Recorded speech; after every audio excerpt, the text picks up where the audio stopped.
नमस्कार, मैं हूं रंजीत झा। क्या महाराष्ट्र की सत्ता पलटने वाली है? पुरानी सरकार बहाल हो जाएगी? दरअसल एकनाथ शिंदे वर्सेज उद्धव ठाकरे, या यूं कह लें महाराष्ट्र के सियासी संकट पर सुप्रीम कोर्ट में सुनवाई पूरी हो गई है। उद्धव ठाकरे के गुट ने जो मांग रखी है, अगर सुप्रीम कोर्ट उस मामले में फैसला सुना देगा, उद्धव ठाकरे के गुट के हक में यह फैसला सुना दिया जाएगा, तो समझिए पुरानी सरकार बहाल हो जाएगी और तमाम जो शिंदे के और भारतीय जनता पार्टी के रणनीति बनाए गए थे, चालबाजी की गई थी, वो सब के सब धरी रह जाएगी। कैसे? तो सबसे पहले तो आप यही समझ लीजिए कि सुनवाई पूरी हो गई है, फैसला सुरक्षित रख लिया गया है। सुप्रीम कोर्ट अब बस फैसला सुनाएगा कि महाराष्ट्र में जो सियासी संकट है, उस संकट का निदान क्या है। उद्धव ठाकरे ही मुख्यमंत्री रहेंगे या शिंदे को जो भी कमान दी गई है, उस कमान को वो लेकर आगे बढ़ते रहेंगे।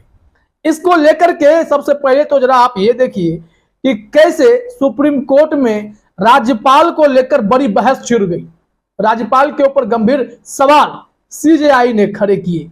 Chief justice of India DY Chandrachud ने जितनी गंभीर टिप्पणी राज्यपाल को लेकर की, राज्यपाल की भूमिका को लेकर की, उसके बाद यह उम्मीद तो जगने लगी कि राज्यपाल के फैसले को अगर पलट दिया जाएगा तो महाराष्ट्र में उद्धव ठाकरे फिर से मुख्यमंत्री बन जाएंगे।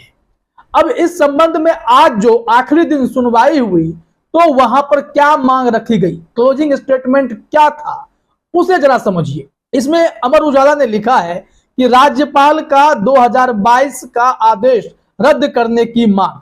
मतलब यह कहा गया है कि आज गुरुवार को, इस बीच शिवसेना के उद्धव ठाकरे गुट ने गुरुवार को सुप्रीम कोर्ट से महाराष्ट्र के तत्कालीन राज्यपाल भगत सिंह कोश्यारी के जून 2022 के आदेश को रद्द करने का अनुरोध किया, जिसमें मुख्यमंत्री उद्धव ठाकरे से विधानसभा में बहुमत साबित करने के लिए कहा गया था। ठाकरे गुट ने कहा कि अगर ऐसा नहीं किया गया तो लोकतंत्र खतरे में पड़ जाएगा। ठाकरे गुट की ओर से पेश वरिष्ठ वकील कपिल सिब्बल ने प्रधान न्यायाधीश न्यायमूर्ति डीवाई चंद्रचूड़ की अध्यक्षता वाली 5 न्यायाधीशों की पीठ से आदेश को रद्द करने की अपील की। इससे एक दिन पहले उच्चतम न्यायालय ने महज शिवसेना विधायकों के बीच मतभेद होने पर बहुमत परीक्षण का आदेश देने के लिए कोश्यारी के व्यवहार पर सवाल उठाए थे। यह गंभीर पैराग्राफ हमने आपको पढ़ के सुनाया है। अब इससे जरा समझिए कि राज्यपाल की भूमिका कितनी इसमें संदिग्ध हो जाती है। राज्यपाल के वकील भारत सरकार के सॉलिसिटर जनरल तुषार मेहता थे। आज तक ने इसी मामले में राज्यपाल की भूमिका पर सुप्रीम कोर्ट की टिप्पणी जो थी, उस पर जो 5 सवाल खड़े किए गए, उस सवाल को फोकस किया। जरा वो सवाल भी अपने स्क्रीन पर देखिए। फिर उद्धव गुट ने क्लोजिंग स्टेटमेंट में उनके वकील ने क्या दलील दी है और सुप्रीम कोर्ट पर किस कदर भरोसा जताया है, वो भी हम आपको बताएंगे। बुधवार को राज्यपाल के मामले पर जब सुनवाई चल रही थी, तो कौन कौन से 5 सवाल उठे, जरा देखिए। कहा गया कि इस दौरान अदालत से कई अहम टिप्पणियां सामने आई।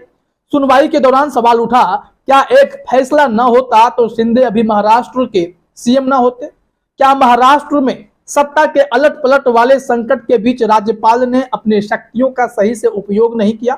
क्या महाराष्ट्र में सत्ता के सबसे बड़े सियासी संकट के दौरान राज्यपाल की भूमिका चिंतनीय रही? क्या महाराष्ट्र में सत्ता के उलट पुलट के दौरान राज्यपाल ने विश्वास मत साबित करने को कहकर गलत किया था? क्या महाराष्ट्र में उद्धव ठाकरे से शिंदे के पास सीएम की कुर्सी जाने के दौरान राज्यपाल ने अपनी शक्ति का प्रयोग सावधानी से नहीं किया? ये गंभीर सवाल पूछे गए थे और इस मामले पर राज्यपाल की भूमिका काफी विवादों में घिर गई है। और इस आधार पर यह माना जा रहा है कि आज भले सुनवाई पूरी हो गई है, सुप्रीम कोर्ट ने फैसला सुरक्षित रख लिया है, तो नतीजा कुछ बड़ा हो सकता है। नमाम रेबिया हर वक्त इस केस के संदर्भ में बने रहे और उस केस को ही अब कहा जा रहा है कि उसमें जो आदेश दिए गए थे उसको पलट डालिए, उसमें सुधार की जरूरत है ताकि शिंदे की सरकार बची रहे। लेकिन सुप्रीम कोर्ट भी अपना फैसला बहुत सोच समझ के सुनाने वाला है।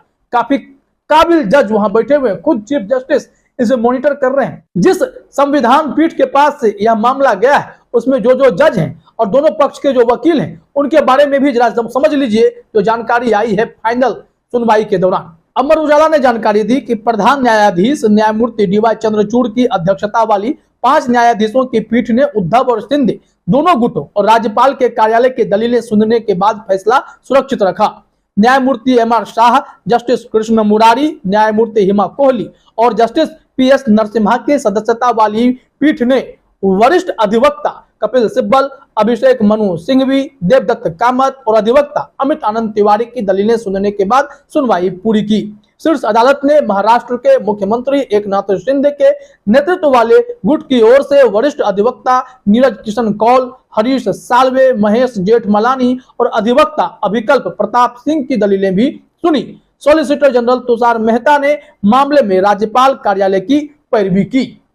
राज्यपाल की भूमिका को लेकर जब सवाल उठे तो इसमें तुषार मेहता बहुत ही बुरे तरीके से फंसते नजर आ रहे थे। या यूं कह लें कि शिंदे गुट और राज्यपाल के वकील साहब सबके वकील पानी भरते नजर आए सीजेआई के सामने।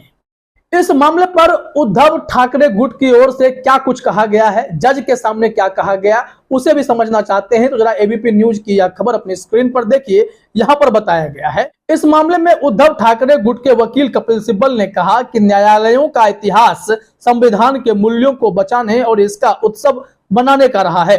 कोर्ट यह कई सालों से कर रहा है। यह ऐसा मौका है जब लोकतंत्र का भविष्य तय होगा। कोर्ट के दखल के बिना लोकतंत्र खतरे में है, क्योंकि किसी भी सरकार को रहने नहीं दिया जाएगा।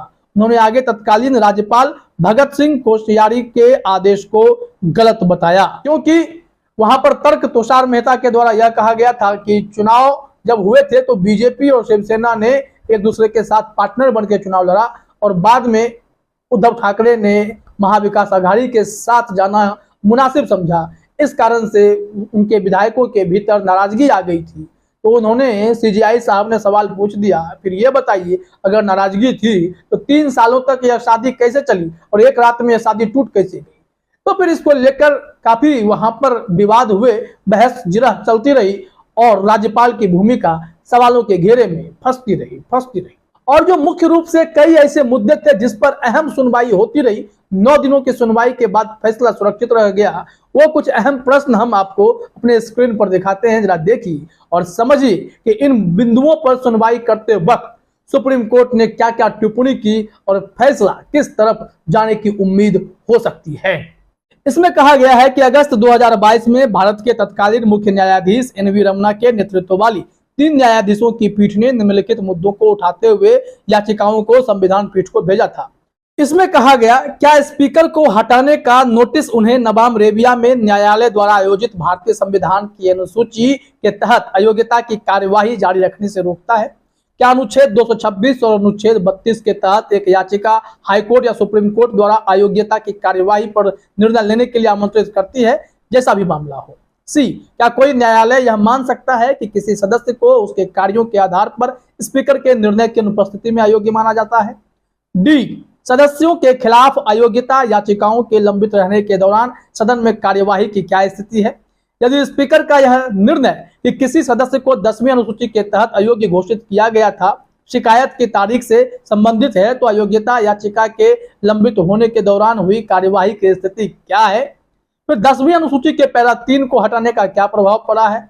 विधायी दल के व्हिप और सदन के नेता को निर्धारित करने के लिए स्पीकर की शक्ति का दायरा क्या है? 10वीं अनुसूची के प्रावधानों के संबंध में परस्पर क्रिया क्या है? क्या इंट्रा पार्टी प्रश्न न्यायिक समीक्षा के अधीन है? इसका दायरा क्या है? किसी व्यक्ति को सरकार बनाने के लिए आमंत्रित करने की राज्यपाल की शक्ति और क्या यह न्यायिक समीक्षा के अधीन है? किसी पार्टी के भीतर एक पक्षीय विभाजन को रोकने के संबंध में भारत के चुनाव आयोग की शक्तियों का दायरा क्या है? ये तमाम सवाल पूछे गए थे और 21 फरवरी से इसकी सुनवाई हुई। सुनवाई होती रही तो करीब 9 दिनों तक चली। अब इस मामले में फैसले की घड़ी आ गई है। एकनाथ शिंदे या फिर उद्धव ठाकरे, यानी सरकार में कौन रहेगा? महाराष्ट्र की सत्ता की कुर्सी, मुख्यमंत्री पद किसे मिलेगा? ये सब अब सुप्रीम कोर्ट के फैसले पर डिपेंड करता है। तो इंतजार कीजिए इस बड़े फैसले का। जैसे ही आएगा महाराष्ट्र में कहीं बाजी पलट ना जाए, शिंदे बीजेपी को झटका न लग जाए। नींद तो शिंदे खेमा की उड़ चुकी है जब से चीफ जस्टिस ऑफ इंडिया ने राज्यपाल के मामले में अपनी टिप्पणी की है। तो देखिए क्या नतीजा निकल कर आता है। फिलहाल इस वीडियो में इतना ही। आप सभी का हमसे जुड़ने के लिए बहुत बहुत धन्यवाद।